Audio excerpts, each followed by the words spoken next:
Oh, it's time to explain why this last-ditched effort by Donald Trump's future Solicitor General, John Sauer, to try to make his $450 million civil fraud case disappear because he wrote a nasty letter to the New York Attorney General is doomed for failure. To have your attention, you're here on Legal AF, the YouTube channel. Hit the blue button. Free subscribe. Help us build to 500,000 by Jan 1. I'm Michael Popok at the intersection of law, politics, and New York fraud law, where I practice. Here we go. Black Friday edition. This is right after Thanksgiving. Let's talk about Leticia James.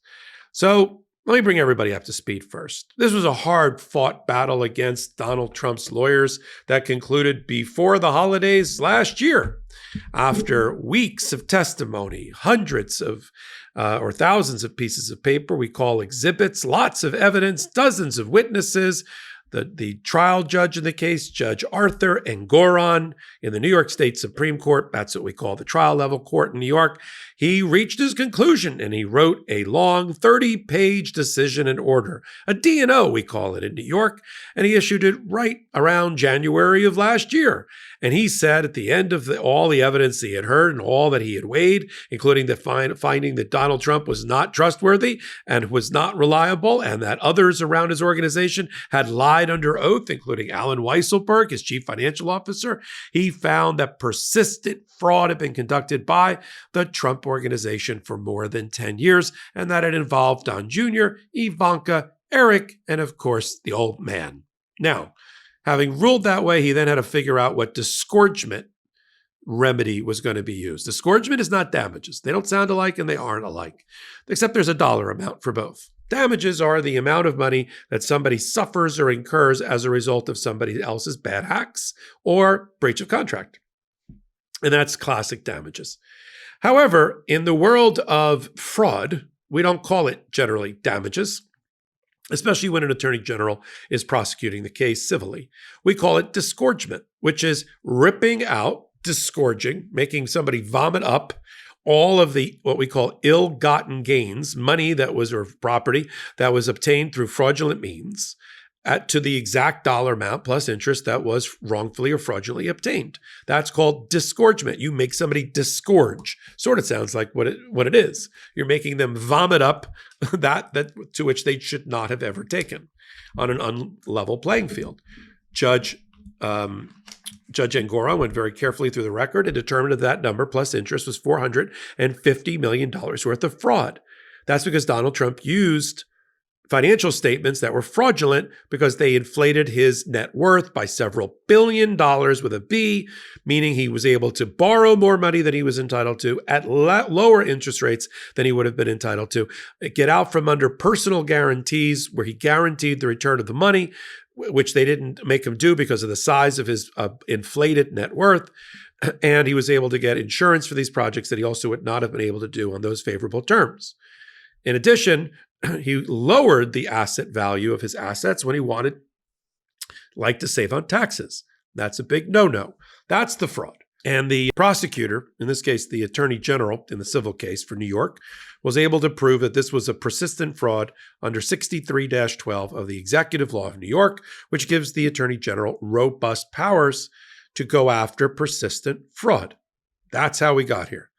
After he got the $456 million or so judgment running with interest, Donald Trump ran to appellate court. First step on the appellate court train was the First Department Appellate Division, which sits in Manhattan. I'm a member of that court. I've argued before that court. And that panel did a couple of things right away. It only made Donald Trump, put up a $175 million bond, a bond that was required to stop the enforcement of the judgment, to have all of his property liquidated and sold by a sheriff and by the people of the state of New York. So he posted a $175 million bond. He claimed he couldn't get a higher bond, that he was financially destitute, pulling out his pockets. I don't have any money. I don't have any assets. And the First Department said, put up $175 million. That's enough. Likely because his assets are all public. You can see them. And on the other side, it's not like a novice to the litigation world. It's the attorney general for New York that knows a thing or two about the courts and the court system and the remedies and how to use them. So they were like, we'll take $175 million. Then there was an oral argument a couple of months ago, which is the end of an appellate process where you make as an advocate your final pitch to win your appeal, in this case, to lower or to throw out the judgment altogether. And the other side, the Attorney General, does the same. The appellate panel was sort of a hot bench. Asked grueling questions of both sides, Trump and the prosecutors or the civil, the state attorney. And at the end, court watchers like me that know that panel pretty well thought that they're going to lower the amount. They almost always do. There's an old joke in New York that you don't start spending the money you get from a jury or a judge on a verdict or a judgment until you get through the first department, because they're going to give you a haircut. Let's just put it that way. And the haircut could be 10%, 15%, 50%, depends on, the economic basis for the amount of the award. My gut is they're going to cut it down to size, I don't know, about in half, somewhere between 175 and 300 million. Still an amount of money nobody would want to suck out of their bank account even if they had it, let alone write a check. And that appeal is still up. We haven't gotten the ruling yet. It's not unusual. It takes anywhere between 4 and 6 months, sometimes longer, for the appellate court to make their ruling. The loser of that, whoever loses, likely both are not. I think the Attorney General is not going to be happy with a number, and Donald Trump's not going to be happy with any number. They'll take an appeal. It goes to the highest level court of appeal in New York, which we call the Court of Appeal. We're easy. We call the trial level court a Supreme Court just to screw with your mind. Highest court is the Court of Appeals. That's really it for those that are wondering. What about the feds? There's no federal court here. This was all about Donald Trump's operation of his business when he was not president. Before he was president. No immunity, none of that. They may try to argue at some point, he's now the president again. He can't be bothered with this case. But it's up on appeal. So whether he doesn't want to prosecute the appeal or not, maybe he gets a timeout for 3 or 4 years while he's president. I'm not sure. We'll have to follow that closely. But while they're sitting around killing time, John Sauer, who was on Donald Trump's criminal defense team, argued his oral argument at the United States Supreme Court a couple of times and did well. I mean, I'm going to give credit where credit is due. Donald Trump's not in jail. Donald Trump has the benefit of an amazingly favorable immunity decision because of John Sauer, and he was rewarded. He's now the Solicitor General. And if you ever forgot whether he was or was not the Solicitor General, he just told the Attorney General stateside for New York, that he's the incoming Solicitor General.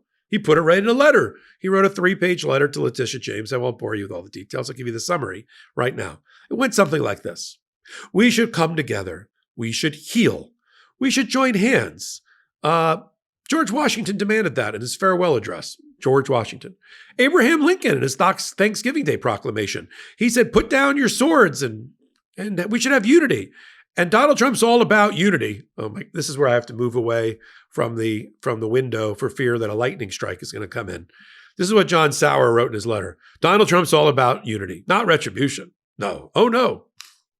And to honor that, and to bring the country back together again, citing absolutely no law that's applicable, you, on behalf of the people of the state of New York that you so hard fought, got the judgment and the finding of persistent fraud in favor of, you should just drop the judgment altogether and not continue to pursue it.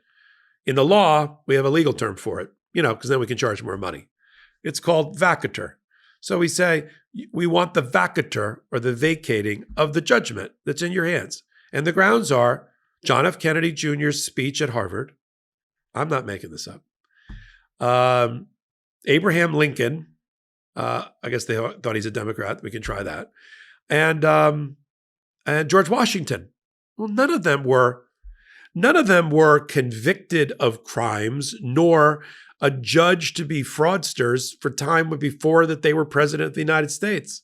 So I don't really see how any of that is relevant. They cited no case law that says that Leticia James should just walk away from a 3-year in the making judgment on behalf of the people of the city of New York. I mean, that $450 million or $300 million, whatever it will be, will go back to the people of the state of New York, the general treasury, to answer questions that often come up in the comments, and be used, balance the budget, maybe used for poverty programs. I don't know, but it'll go back to the people of the state of New York, who were the victims. Donald Trump keeps saying in the letter, there's no victims. The banks were happy. They all got repaid. That's like saying if you went to a bank in the middle of the night and you robbed it of $2 million. And then you used it for other things. You bought up some things, you bought a house next door, you bought some investment property, and then you thought better of it. You wanted to turn a new leaf. So you sold all that property. And then you broke into the bank again and put the money back, 2 years later without interest. No victim. That's not how victimhood works. Okay? There was a victim. You weren't entitled to break into the bank and steal the money, Donald Trump. You weren't entitled to use it for your own purposes at sweetheart deals on an unlevel playing field and then just return it after you used it and say, no harm, no foul, I put it back. It's not a cookie in a cookie jar. You're not a child, and neither are we. So that's basically the argument. It's going to fail.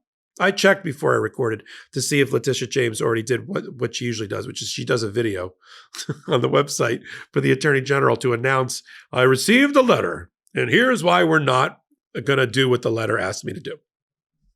But because of the long weekend, I don't think she's had a chance to record it. Maybe on Monday or Tuesday, and I'll come right back here. Hopefully you will too, on the Legal AF YouTube channel. Hit that blue button. Subscribe. If you like what we're doing here at the intersection of law and politics, you're going to love then, we'll be doing a podcast, long form, called Legal AF, what else? On the Midas Touch Network. We do that Wednesday and Saturdays at 8 p.m. Eastern time, and then wherever you pick up your audio podcast from. And then all things Legal AF over here on the new YouTube channel with original content you can't find anywhere else. So until my next contribution to all things Legal AF, this is Michael Popok, and I am reporting. In collaboration with the Midas Touch Network, we just launched the Legal AF YouTube channel. Help us build this pro-democracy channel where I'll be curating the top stories at the intersection of law and politics. Go to YouTube now and free subscribe at Legal AF MTN. That's at Legal AF MTN.